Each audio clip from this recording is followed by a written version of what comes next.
Midi, en route pour l'Amérique du Sud.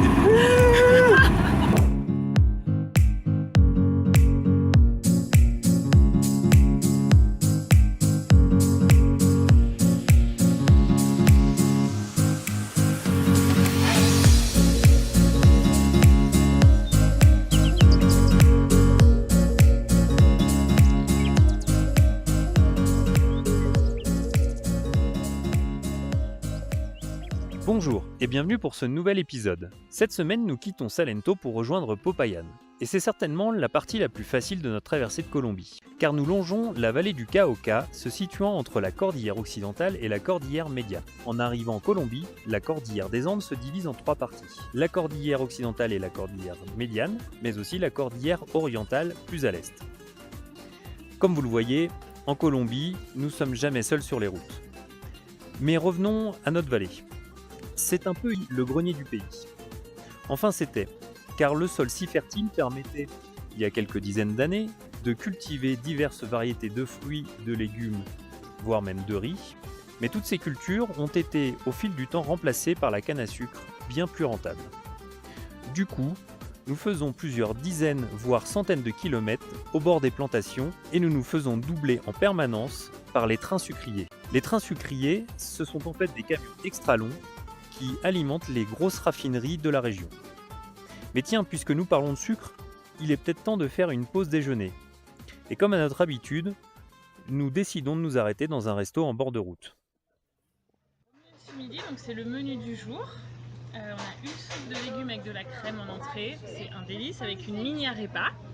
Ça a l'air super bon. Trempette comme ça, c'est trop bon. C'est ça, arepa, le petit pain traditionnel ici. La soupe.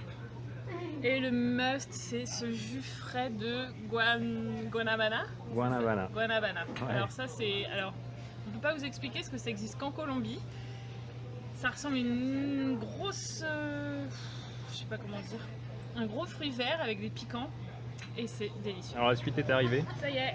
Et c'est magnifique. Je crois que c'est un des plus beaux... Donc au menu du jour pour Flo, c'était donc le... poulet. Voilà. La poitrine, enfin c'est du blanc de poulet. Du blanc de poulet. La cassolette de haricots rouges. Mmh. Petite salade, riz, salade de pâtes. Et puis ça, c'est comme... Il y en a tout le temps, Platanos, c'est les les bananes platanes. plantains. Voilà. Qui sont écrasés et frites. C'est un Ok. délice. Et donc pour moi, le chicharron, la petite banane écrasée, la salade, le riz et la purée de pommes de terre. Je pense qu'on va se régaler.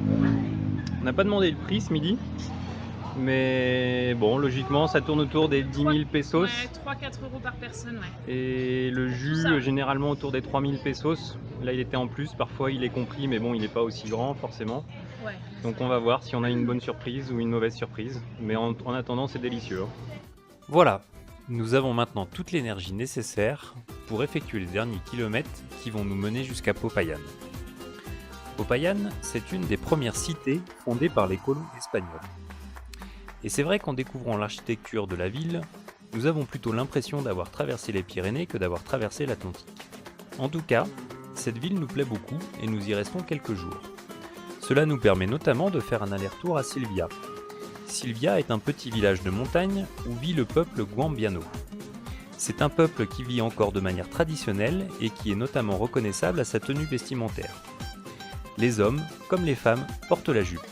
C'est sur ces belles couleurs que s'achève cet épisode. Je vous donne donc rendez-vous la semaine prochaine pour notre dernière ligne droite avant la frontière équatorienne.